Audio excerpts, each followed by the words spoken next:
All right, let's bring in Judge Andrew Napolitano. He scrambled here because I believe it was Tuesday when Bill Clinton, in a sodium pentothal moment, decides to come out and say what we all know. Obamacare is collapsing, and the model doesn't even work. Listen.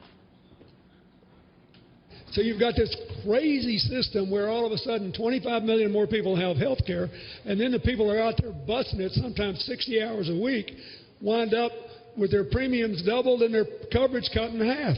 It's the craziest thing in the world.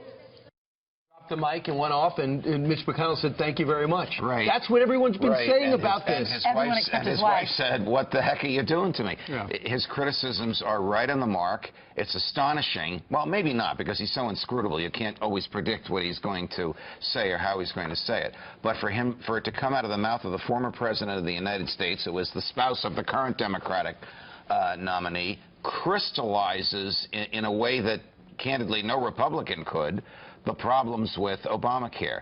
It has hurt more people than it has helped. It has demoralized the medical profession. It has sent top-flight doctors fleeing from having to do this. Some of the states have actually lost insurance carriers in those states because they lose money by staying in the states and servicing Obamacare and complying with its regulations. 17 of the 23 that signed up for the exchanges have said, "I'm out of here," including Aetna. And from the president's point of view, the class of people he wanted to help the most, this has harmed the most. Deductibles have gone up, costs have gone up. More than 50%. So many of them have had to go to different doctors, an issue he promised would never happen. Now, Judge, Donald Trump keeps saying he wants to repeal it. Is that easy to do? How is he going to do that?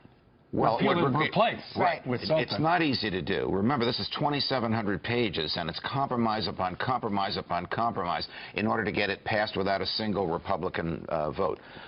Donald Trump would obviously need substantial majorities in both houses of Congress, and they could write any law they want. They could totally get rid of it and leave it up to the free market. They could totally get rid of it and leave it up to the states. They could make it fairer and have fewer regulations and remove the requirement that you're going to have your assets taken away from you if you don't get health insurance. Well, stay tuned for that. Let's see what happens. All right. Meanwhile, a moment ago, you used the word astonishing.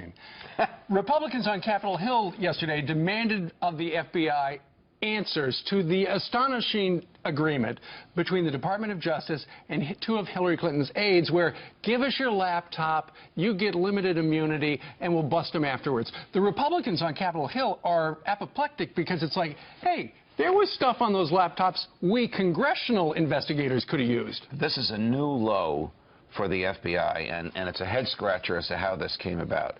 The government simply does not destroy evidence that it has acquired in a case in which there is a prosecution, no prosecution. When there is a prosecution, they keep the evidence presented to the jury and then either retain it or give it back to its source afterwards. When there's no prosecution, they either keep it until the statute of limitations has run, here 5 years, or they give it back. But to destroy it, knowing that another entity, the House of Representatives, has subpoenaed it, also a federal judge had ordered it produced in the Freedom of Information Act cases, is an example of the government breaking its own laws. It's fishy. The There's something fishy about it. The Justice Department would prosecute any one of us and anyone watching now who knowingly destroyed evidence that the government had subpoenaed. Yeah. So when people said the FBI was doing this deal, they were bystanders in this, correct? These decisions, that's a great question.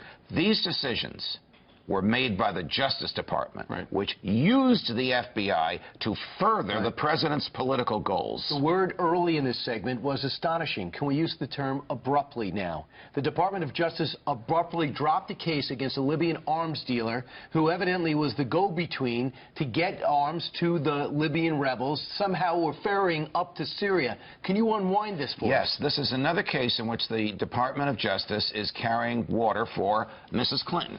She's the Secretary of State.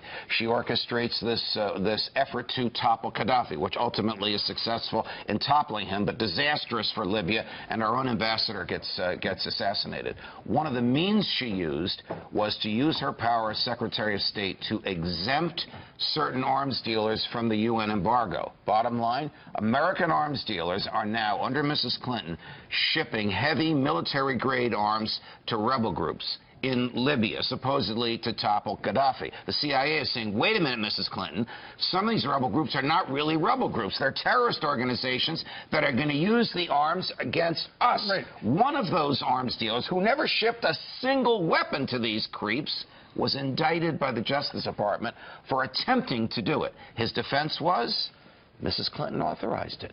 Mrs. Clinton knew what was going on. Mrs. Clinton was involved in supplying arms to terrorist organizations.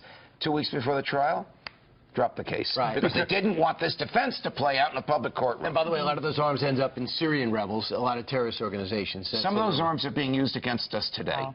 That's astonishing. It is astonishing. All right. But I still go with the word abrupt. Abrupt. Very good. Abrupt. Take some grammar course recently? Yeah, absolutely. I got an SATs coming up at the end of the month. Thanks a lot, Ted. All right, Ted. Hope to get into a college. I'll write you a letter of recommendation. Thank you very much. Thank you, sir.